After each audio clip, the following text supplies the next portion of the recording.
So for everybody struggling financially, just day-to-day life, there's a million videos out there. People struggling for rent, they're struggling to pay for food.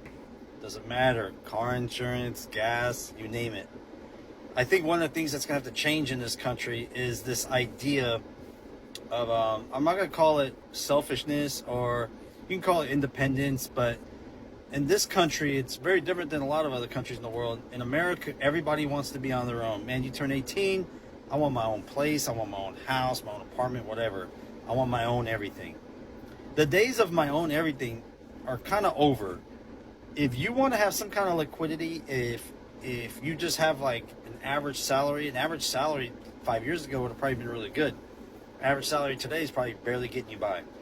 But you will have more money in your pocket if you can adjust your living situation and you can save money. AKA live at home, don't move out, live with your parents till you're 30. That's what a lot of people are doing, unfortunately. So I think the days of everybody wanting their own place are coming to an end.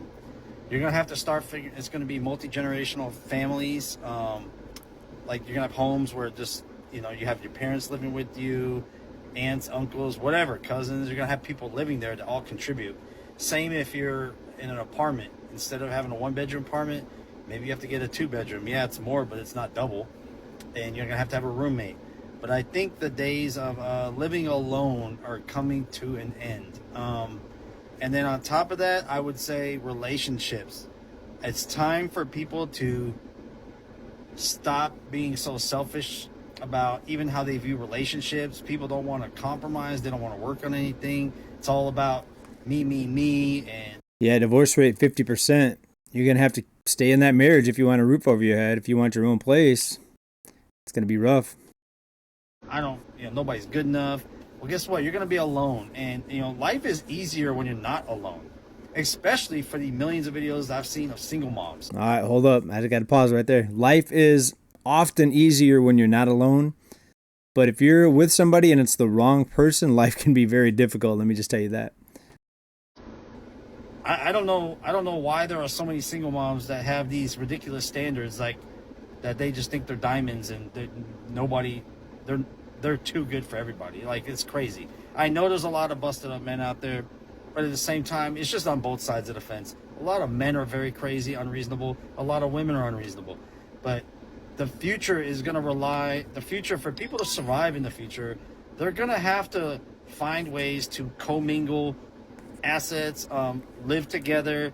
But this whole like doing it on your own, man, I don't know how a lot of y'all make it doing it on your own. It's crazy. You're gonna have to find a way to mix funds and have somebody else there, because that's help.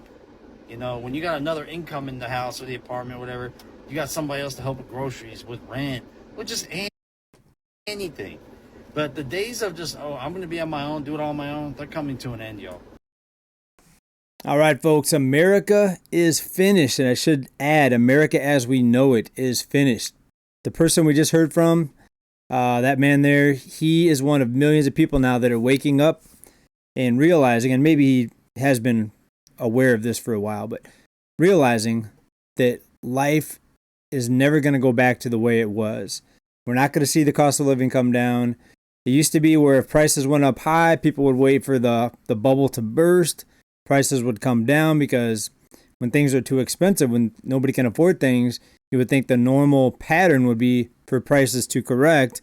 Doesn't look like that's the case, folks. Things are continuing to rise. Prices are rising. Cost of living going up. Crisis is worsening for most people.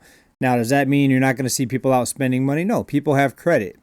People have credit they can run up. They may not have any money in savings, but they're still going to go out. They're going to travel. They're going to go on vacation. They're going to do fun things because everybody else is doing it, right? People often wonder why people that are living paycheck to paycheck go and spend all this money on this things they don't have to spend it on.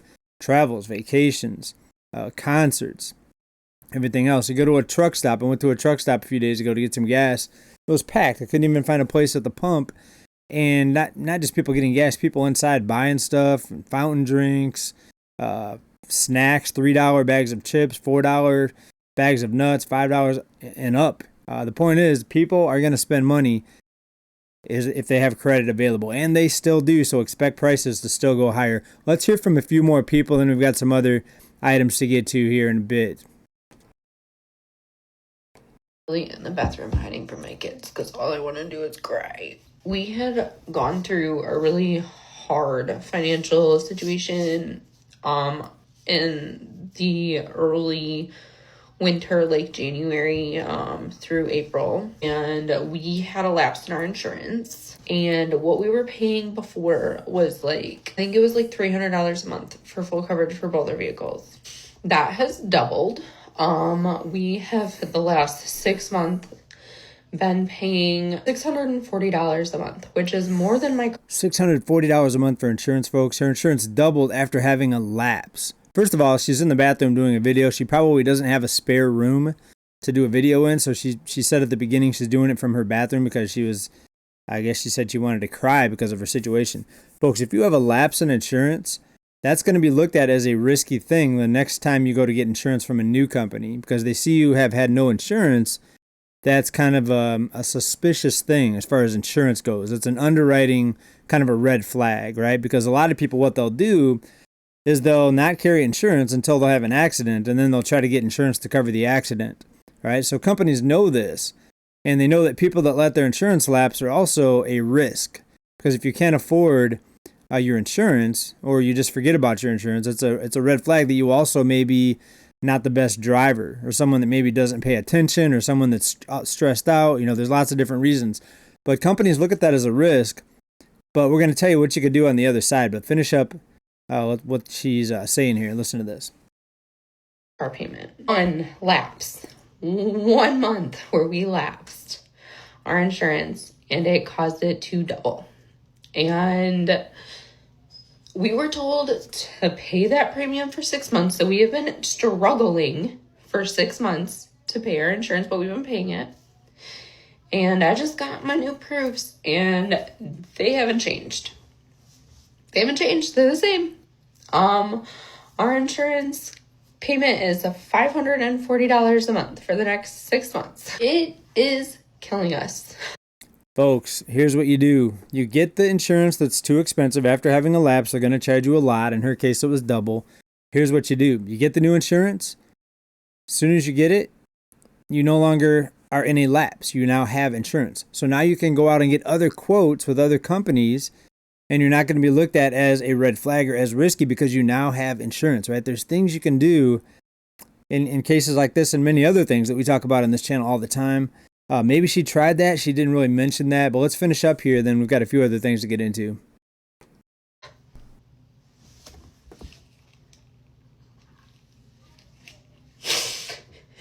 We are in the start of a new school year.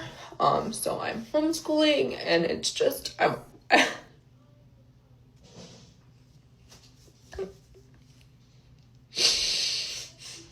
overwhelmed, to say the least.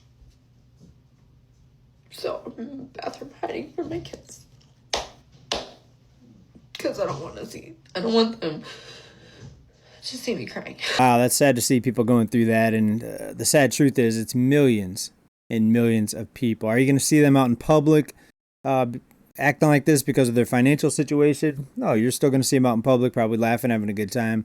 But in private, and in her case, she had to go to a bathroom so no one would see her. People are breaking down. They're stressed out. They're struggling emotionally, financially, all of the above. And there's some things you could try to do, like the last person we talked about. Get the expensive insurance. Make sure there's no cancellation fee. Go out and buy cheaper insurance right after you get that insurance, and you're probably going to get a better rate because you're not looked at as a red flag. And then go cancel the other insurance, and you'll usually get a refund back, but make sure there's no cancellation fee. Let's hear from a few other people, folks, and we'll get into the details on the other side here. Only in America do you have to pay a fee to pay a bill. Only in America do you try to go to work while you're sick because you can't afford to miss a shift. Only in America do you avoid going to the doctor because you have to pay a deductible, even with insurance. Only in America do you have to choose between filling your tank and buying groceries. Only in America does your rent go up while your paycheck stays exactly the same. Only in America. Folks, so much he said there in a very short amount of time is so true. People afraid to go to the doctor because their deductible is going to be so much because these companies are just making it a ridiculous deductible. So even if you have insurance, you're still, a lot of times people are questioning if they should even go to the doctor or not. I've been there before. I've done it. You have to pay a fee to pay a bill. You go to make a payment. Oh, there's a fee to pay it over the phone. But then if you mail it in, it might not make it on time, or it might not make it at all. It might get lost. So then what do? You just pay the fee. And if you don't buy something in full, like insurance, then you get a higher rate if you get a pay in full discount if you pay it in full. If you don't pay it in full, you get a higher rate. Then on top of that, you get installment fees and then fees for making payments. If you overdraft your checking account, you're going to get a fee. If you go over your credit limit on your credit card, you're going to get a fee. So not having enough money is, and has been for a long time, a way to try to extract more money out of you because they know your back's against the wall. Companies are going to nail you as hard as they can when your back's against the wall because that's corporate America, folks. Profit is the bottom line. Make as much money as possible. Doesn't matter what type of carnage and what type of collateral damage you create. I am seriously starting to feel like it's just about impossible to live in the United States. And, I don't want to seem like a lazy bum when I seen this, but I truly feel like it's just about impossible. If you weren't raised and given a good first hand in life or a support team who will make sure no matter what that you don't fail or, having people that you're able to fall back on, you're blessed. And if you are one of those people, I highly suggest you thank those people near you because a lot of us aren't blessed like that. I'm a 23-year-old dad. I've got 2 kids. I've got about to be a 5-year-old in May, and I've got a newborn too. She's just a few weeks old, like 3 weeks. Wow, he's a brave there. Did you say 3 kids? 23 years old? So my wife gets to stay at home and take care of the babies, and I'm out here trying to get it. I'm on my 3rd shift job now. I'm a security officer for Allied Universal. No, I don't represent the company in any way, shape, form, or fashion. This is just a job. I am not a part of this company. Wait, you work for the company, but you're not part of the company? Okay. Maybe I heard that wrong. But, and I work here from 12 a.m. to 8 a.m. every single day, 8-hour shift. I get off of this 3rd shift job and I go directly into another job. Ouch. 3rd shift job, 12 to 8 in the morning, then he goes to another job after that. Wow. Which I just go around my city, finding side jobs. It might be a clean out one day and I go out there for another 5, 6, 7 hours. It might be landscaping another day. It might be painting one day. It could be, it varies. I do what I can where I can. But therein, I go home and I have to stay up even longer to make sure that my lady is able to get her rest too because, being a mom's a hard job. Yes, I'm working hard, but being a mom is a hard mental job as well in its own. So I have to stay up for a little bit in order to give her time to actually rest and get her sleep too because she needs it.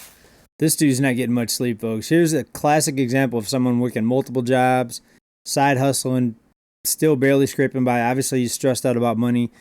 Person we heard from earlier crying on camera, people on social media crying in front of millions of strangers because they're so stressed out they have no one else to turn to, folks. It's crazy. But I say that to say all this, having people to fall back on. Let's say you're going down the road and like my case, my heater core blows up. I don't have no one I can call to say, hey, can I borrow $400 so I can get my heater core replaced?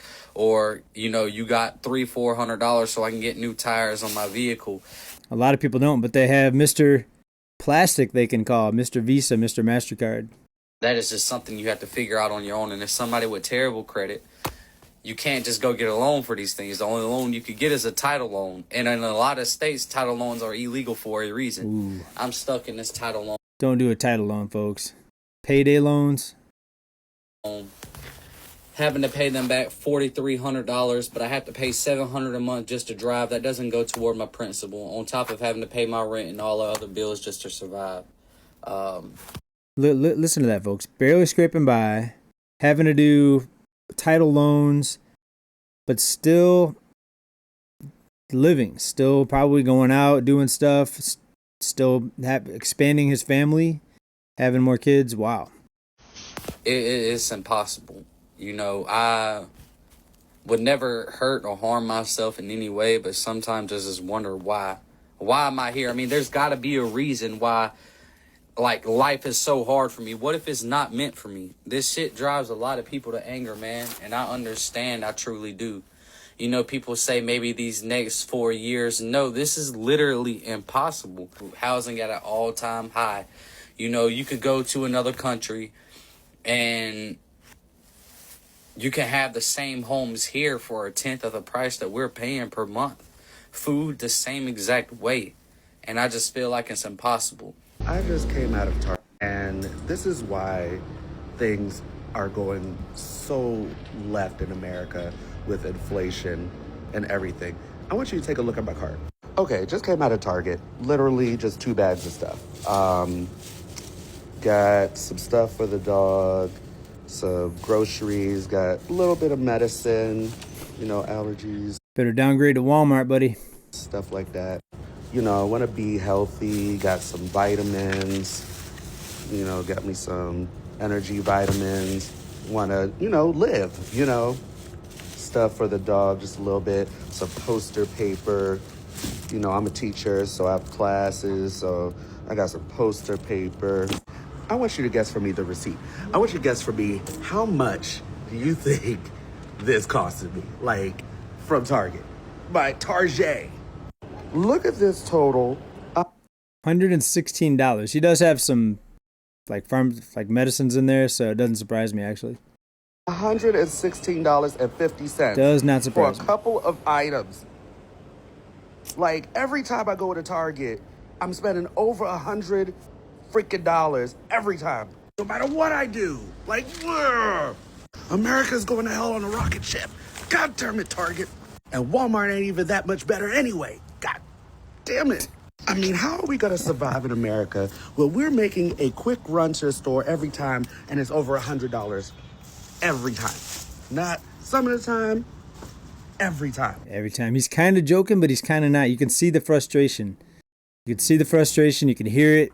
He's laughing a little bit about it, but I think a lot of people are just trying to laugh it off and, you know, be a little bit comical about it, because if you don't, you're going to end up crying like some of these people that, you know, are so stressed out right now.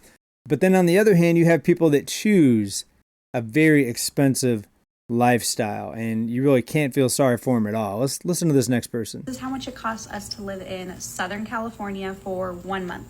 This is the month of July. I just closed out our books. So for reference, we live in Southern California. We bought this home that we're in right now 1 year ago, basically June of 2024. The house is 3,000 square foot, just to give you a rough idea. It was pretty bare bone. We have since done a pool, new fencing, patio cover, concrete, grass, all the things. But it was pretty bare bones, but it's 3,000 square feet. So the house was $625,000, making our mortgage $4,500 a month, but we pay $500 extra, so it comes out to $5,082 a month. So for the month of July, we have no solar. We have a pool that we heat, and we've been running the airlock because we're in Southern California and it's July. Our gas bill was $119.21. Our Edison was $400.29. Our Frontier was $89.99. Waste management, they took out $138, but it's for 3 months. So for 1 month, it comes out to $46.31. Vehicles, I drive a 2024 Ford Explorer. It costs $629 a month. His work van costs, he rounds up and pays $1,200 a month. His 2025, this is his personal truck. California, folks, expensive. $10,000 a month for everything. Sounds like 2 incomes. Sounds like she doesn't have a family or kids. So that's how they're able to get by 2 incomes, it sounds like. 2025 F350 Super Duty. He rounds up and pays $1,200 a month. His motorcycle, $450 a month. Insurance for all the vehicles. We have 5 vehicles on it because we have another truck that's also paid off.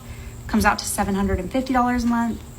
None of this is including any other expenses we did this month, like our fence, patio cover, anything like that. It also doesn't include any of the expenses that it costs him to run his company, like general liability, workman's comp, payroll, the phones for the company, literally none of that. Making our grand total $9,997.01 a month to live in Southern California.